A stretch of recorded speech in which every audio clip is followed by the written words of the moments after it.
નમસ્કાર. જો કોઈ સ્કૂલ ઇનોવેશન કાઉન્સિલ એટલે કે એસઆઈસી માટે રજીસ્ટર કરવા જઈ રહ્યું હોય તો આ વિગતો બહુ કામ લાગશે. ચાલો આજે આપણે આખી પ્રોસેસને સ્ટેપ બાય સ્ટેપ સમજી લઈએ, જેથી બધું એકદમ સરળ અને ફટાફટ થઈ જાય. તો આપણો ગોલ એકદમ ક્લિયર છે. આ રજિસ્ટ્રેશનને ભૂલ વગર અને બને એટલું જલ્દી પૂરું કરવું. તો ચાલો ટાઈમ બગાડ્યા વગર સીધા જ એમના ઓફિશિયલ હોમપેજ પર જઈએ અને શરૂઆત કરીએ. ઓકે, તો હવે આવે છે આપણું એસઆઈસી રજિસ્ટ્રેશન શરૂ કરવાનો પહેલો તબક્કો. જરાય ચિંતા કરવાની જરૂર નથી, આપણે એક પછી એક બધા સ્ટેપ્સ જોઈશું. તો શરૂઆતના સ્ટેપ્સ તો બહુ જ સિમ્પલ છે. સૌથી પહેલાં વેબસાઇટ પર જવાનું, પછી સ્કૂલની ડિટેલ્સ ભરવાની અને છેલ્લે પ્રિન્સિપલની વિગતો નાખીને એકાઉન્ટ બનાવી દેવાનું. ચાલો જોઈએ આ બધું પ્રેક્ટિકલી કેવી રીતે થાય છે. ઓકે, તો પ્રોસેસ શરૂ કરવા માટે સ્ક્રીન પર ઉપરની બાજુ રાઇટ હેન્ડ સાઇડ પર જે બ્લુ કલરનું log in sign up button દેખાય છે ને, બસ ત્યાં ક્લિક કરવાનું છે. અહીંથી જ આપણે આગળ વધીશું. હવે આ ફોર્મમાં સ્કૂલની જે બેઝિક ડિટેલ્સ છે એ ભરવાની છે. યુડાઇસ નંબર, રાજ્ય, જિલ્લો, બધું જ. હા, એક વાત ખાસ યાદ રાખવી કે બધી વિગતો બરાબર ચેક કરીને જ ભરવી, જેથી પાછળથી કોઈ પ્રોબ્લેમ ના થાય. સ્કૂલની ડિટેલ્સ પછી હવે વારો છે પ્રિન્સિપાલની વિગતોનો. અહીં એમનું નામ અને ઈમેલ એડ્રેસ નાખવાનું છે.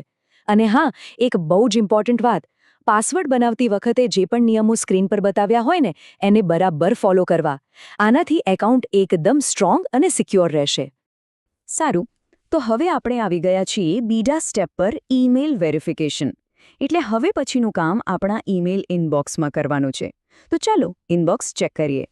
અહીંયા છે ને એક જાણવા જેવી વાત છે.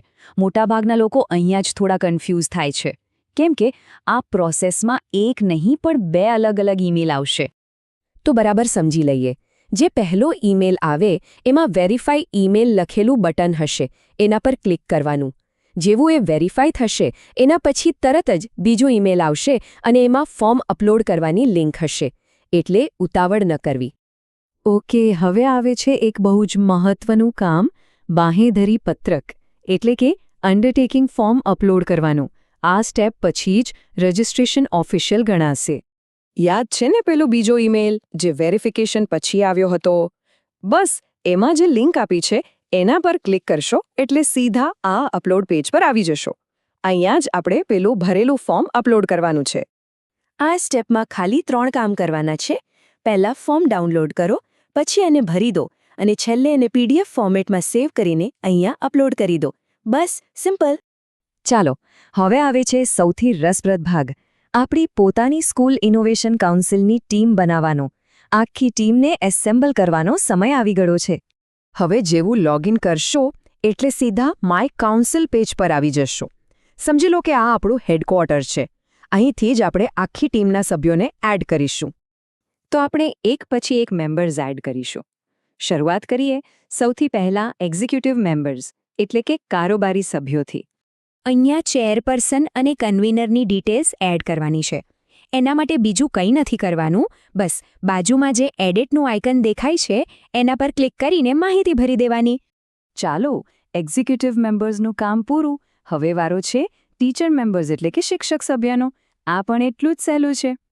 સ્ક્રીન પર જે એડ ટીચર બટન દેખાય છે ત્યાં ક્લિક કરવાનું છે અને ઓછામાં ઓછા 2 ટીચર્સની ડિટેલ્સ એડ કરવાની છે. જેવું ફોર્મ ભરીને સબમિટ કરશો એટલે એ કાઉન્સિલમાં જોડાઈ જશે. હવે આપણી કાઉન્સિલનો સૌથી ઇમ્પોર્ટન્ટ હિસ્સો, સ્ટુડન્ટ્સ. એમના વગર તો કાઉન્સિલ અધૂરી જ કહેવાય. તો ચાલો હવે વિદ્યાર્થી સભ્યોને એડ કરીએ. પ્રોસેસ સેમ જ છે. એડ સ્ટુડન્ટ પર ક્લિક કરો અને સ્ટુડન્ટ રિપ્રેઝેન્ટેટિવ્સની ડિટેલ્સ ભરો. આનાથી કાઉન્સિલમાં એક યંગ અને ફ્રેશ પર્સ્પેક્ટિવ પણ આવશે. બસ હવે આપણી ટીમ ઓલમોસ્ટ રેડી છે. ખાલી છેલ્લા અને બહુ જ મહત્વના મેમ્બર્સ બાકી છે. એક્સપર્ટ મેમ્બર્સ એટલે કે નિષ્ણાતો. ચાલો એમને પણ એડ કરી દઈએ. અને આ એક બહુ જ સરસ ઓપ્શન છે. એડ એક્સપર્ટ પર ક્લિક કરીને આપણે સ્કૂલની બહારના નિષ્ણાતો અથવા તો પેરેન્ટ્સને પણ કાઉન્સિલમાં જોડી શકીએ છીએ. આનાથી બહારનો અનુભવ પણ કાઉન્સિલને મળશે. વાહ, બસ આખી મહેનત હવે રંગ લાવશે. આપણે લગભગ બધું જ કામ પૂરું કરી લીધું છે. હવે આવે છે ફાઇનલ અને સૌથી સંતોષ આપનારું સ્ટેપ. જેવું જ આપણે બધા મેમ્બર્સને એડ કરી દઈશું એટલે તરત જ ડાઉનલોડ એસ્ટાબ્લિશમેન્ટ સર્ટિફિકેટવાળું બટન એક્ટિવ થઈ જશે. બસ એના પર એક ક્લિક કરવાની છે અને આપણું કામ અહીંયા પૂરું. અને આ રહ્યું આપણું ફાઇનલ રિઝલ્ટ. સ્કૂલ હવે સત્તાવાર રીતે રજિસ્ટર થઈ ગઈ છે અને સ્કૂલ ઇનોવેશન કાઉન્સિલ પણ ઓફિશિયલી બની ગઈ છે. ખૂબ ખૂબ અભિનંદન. તો રજિસ્ટ્રેશન તો થઈ ગયું, પણ અસલી કામ અને અસલી મજા તો હવે શરૂ થશે.